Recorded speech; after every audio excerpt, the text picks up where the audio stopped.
Bururini Nimaugite Kwina Wongerereku wa Tharikiro kuri Aruti a Wira. It will not be accepted anymore for people to come here to threaten patients and threaten our staff. Haitakubalika tena. We have come to learn. Kuna mtu ambaye ameajiriwa na mwanasiasa, anakaa kwa gate hii hospitali, any critical case inaingia kwa hospitali anaingia nayo. Na hata familia walikuwa wanatuambia sisi tulishangaa hii maneno imetoka wapi.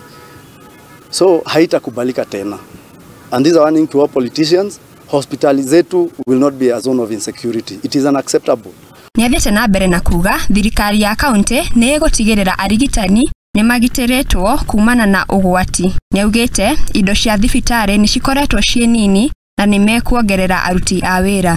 Hospitali nyingi sana zimejengwa na zinahitaji kuwekwa madaktari. Zile hospitali ziko mnasikia from 2015 sasa hivi wafanyakazi wa afya wamepungua, wanahitaji kuongezewa. Sababu ukiangalia kama walipungua by the time governor alikuwa anaingia, si ilikuwa ni shida. So na kitu kingine mjue ya kwamba budget, sheria inasema budget ya employment ikuwe 35%. Sasa tuko around 37%. Kwa hivyo wakati watu wakiajiriwa these essential workers, pia watu wasianze kusema audit query because wao wanasiasa wamezoea. Wataki wananchi wapewe service tena wanaanza kucomplain. So employment kitokea na governor ameanza hiyo process ya employment, nafikiri mtaona very soon. Watu wasianze kusema ya kwamba audit query itaendelea kwamba tumeajiri watu wengi. Wafanyakazi wa afya lazima waongezewe ili maneno ishe.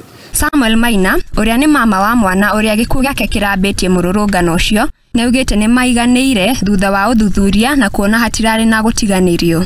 Hospital management wametuelezea kila kitu, and for now as family tumetosheka. Kuna shida ya pneumonia, kifua yake ilikuwa na shida, na pia mtoto alikuwa dehydrated, so mtoto ndio akakufa. Muikari wa gĩtĩ wa Nan, Bernard Njoroge, niaugite tharikira kwi arigitani ciumanĩte na wongerereku wa wĩra wao. Sisi tunaomba wanasiasa ambao tuko nao sahi, MCs wote, MPs, ile kitu tungekuwa tukipiga siasa ni wasaidie her excellency the governor wakati wako pale kwa sembi, wajaribu kumsaidia kupitisha budget ya kutosha ili naye aweze kuongeza wauguzi, aweze kupata equipment za hospitali, aweze kupata madawa, na shida zote tutakuwa tumemaliza. Ngirifuatira Muthingi TV, getwo Masi.